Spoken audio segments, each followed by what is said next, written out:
Boy Dila, ibinenta kay Boss Toyo ang ginamit niyang water gun matapos mag-viral sa Wata Wata Festival 2024. Hindi na bago sa pandinig ng mga taong babad sa internet ang lalaking binansagan na Boy Dila matapos mag-viral ang litrato nito na nakuhanan sa ginanap na Wata Wata Festival noong nakaraang taon kung saan makikita itong nambabasa gamit ang water gun habang nakadila pa. Pero kamakailan lang ay muling naging usap-usapan ng lalaki dahil ibinenta nito ang nasabing laruan kung magkano na ibenta ng lalaki.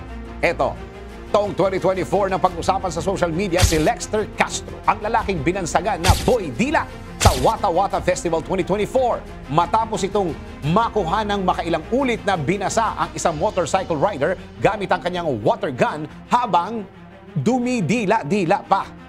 Umani naman ito ng samot-saring mga reaksyon mula sa mga netizen. Kung ang iba ay natawa, marami naman ang hindi napigilang mainis sa lalaki. Pero kalaunan ay nakaharap naman ni Castro ang nasabing rider sa opisina ni San Juan Mayor Francis Zamora at humingi ng tawad. Pero kamakailan lang muling lumitaw sa social media si Castro dahil ibinenta na nito ang ginamit niyang water gun kay Boss Toyo sa halagang 8,500 pesos na kanya raw gagamitin para magbayad ng utang.